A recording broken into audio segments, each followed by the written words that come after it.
So hello আসসালামু আলাইকুম viewers, আপনারা সবাই কেমন আছেন? আমি আল্লাহর রহমতে ভালো আছি। তো এই তো আজকে আমি বানাচ্ছি হোমমেড বার্গার আমার বাচ্চাদের জন্য। তো এখানে নিয়েছি ফ্রেশ বনলেস মিট, ছোটো ছোটো করে কেটে নিয়ে এলাম। এই তো একটা মিক্সির মধ্যে দিয়ে দিলাম পুরো আদা রসুন, এই যে অল্প পরিমাণ কয়েকটা কিউব, বেশি দিই নেই, 4-5টা হবে। আর অল্প একটু আদা দেব, আদা না দিলেও চলে, বার্গারটাতে অল্প দিলাম। আর সঙ্গেই এগুলো কেটে এর সঙ্গে মিক্স করে দিয়ে গ্রাইন্ড করে নেব। এই তো সবগুলো উপকরণ একসঙ্গে নিয়ে নিলাম, নিয়ে এখন এটাকে আমি ব্লেন্ড করে নেব। মিক্সির মধ্যে ব্লেন্ড করে নিলাম সবগুলো এইভাবে। এখন এটাকে আমি বের করে নেব আমার থেকে, জারটা থেকে। ব্লেডটা খুব ধারালো ব্লেড, সুন্দরভাবে হয়ে গেছে।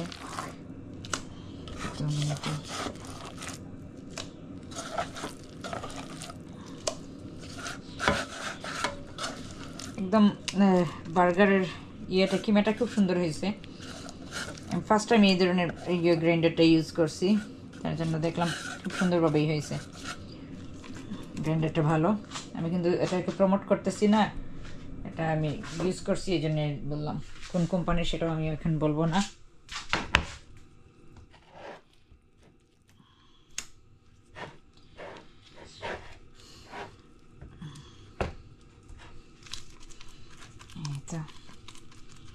একটু ব্ল্যাক পেপার আর সল্টটা অ্যাড করব। ডিম ওর মধ্যে অলরেডি দিয়ে দিয়েছি, কিচ্ছু লাগবে না। দিয়ে এটাকে আমি ফ্রাই প্যানে করবো, নর্মাল বার্গার যেভাবে একই করা হয় ঠিক সেই। এই তো একটা ট্রিক, আপনারা চাইলে এভাবে কাবাবটাকে এই যে এভাবে রোল হিসাবে করা যায়, সসেজের শেপ, ইজি। আমি ট্রাই করলাম, আমি দেখি অনলাইনে, বাট এখানে দেখতেছি সুন্দরভাবে করা যায়। তো আমি এখন এটাকে সসেজ করব না, আমি বার্গারের জন্য শেপ দিয়ে রাখবো।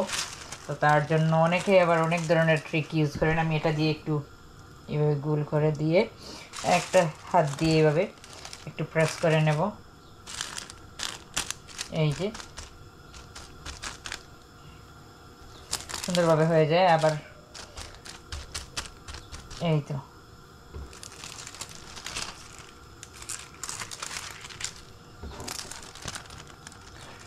হাত দিয়ে চাইলে শেপটাকে আপনারা এভাবে করে নিতে পারেন।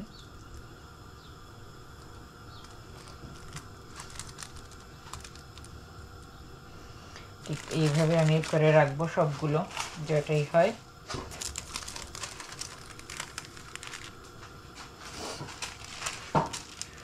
ডিপ ফ্রোজ করবো।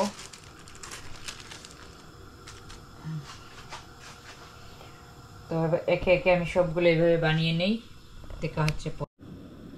এই তো এইভাবে একে একে সবগুলো বানিয়ে নিলাম। আর এইভাবে একসঙ্গে দুটো ওই যে দিয়ে পলিথিন দিয়ে আমি ওলা মেক করে এখানে এটাকে আমি এভাবেই ডিপে রেখে দেবো। আর যখন খাবে তখন বের করে আমি এটাকে কুক করব। আর আজকে ট্রাই করবে ওরা, দুটো মেক করেছি যেটাগুলো, সেগুলো থেকে ওদেরকে দেবো বিকালে ডিনারে। তার জন্য ওগুলোকে ফ্রিজে, নর্মাল ফ্রিজে রাখবো। তো দেখা হচ্ছে পরে যখন বার্গার মেক করবো, কুক করবো। আমার ফ্রাই প্যানটাকে হিট করে নিলাম, নিয়ে আর এখন বার্গারগুলোকে এর সঙ্গে ফ্রাই করবো। আর সাথে এই যে অনিয়ন কেটে রাখলাম, অনিয়ন দিয়ে অনিয়নটাকে একটু ফ্রাই করবো বার্গারের বানের সঙ্গে।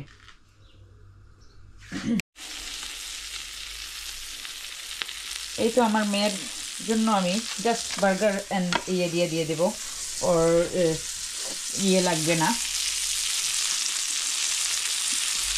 তো লাগবে না ওর জন্য, অনিয়ন। আর ছেলের জন্য একটু অনিয়ন দেবো, লেটুস, কিউকাম্বার চাইলে যার যেটা সস অ্যাড করতে চায় অ্যাড করতে পারেন আপনারা চাইলে।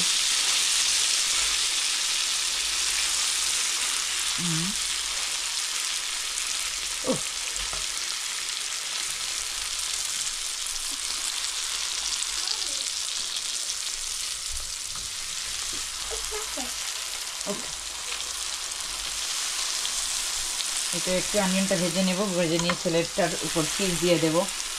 আর মেয়াজটাকে আমি এখান থেকে এই তো আমার ছেলেটার দুটোকে এইভাবে আমি দিয়ে দিলাম। আর বানটাকে এভাবে একটু গরম করে নিচ্ছি, হিট আপ করে নিচ্ছি দুটো বান।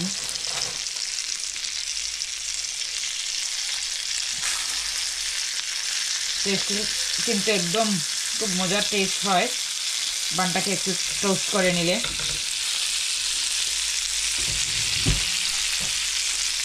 এই তো চিজটা রেডি করে নিই। চিজটাকে বেশি গালাবো না, তাহলে চিজ হয়ে যাবে।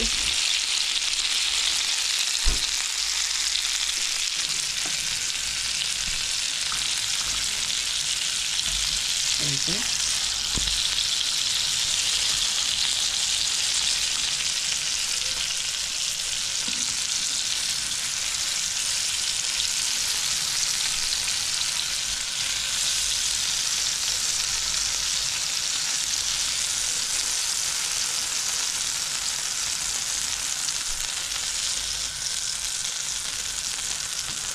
এখন আমি গ্যাসটা বন্ধ করে নেব।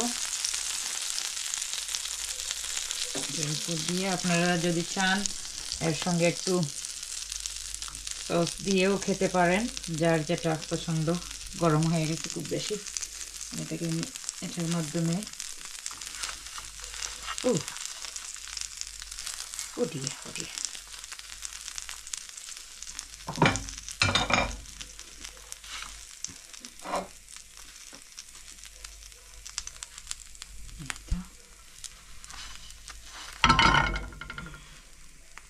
এই তো হয়ে গেল আমাদের homemade burger with cheese and onion. So আমার এই রেসিপিটা যদি আপনাদের ভালো লাগে তাহলে লাইক এন্ড শেয়ার করবেন, চ্যানেলটাকে সাবস্ক্রাইব করবেন। দেখা হবে অন্য আরেকটা ভিডিওতে। আল্লাহ হাফিজ।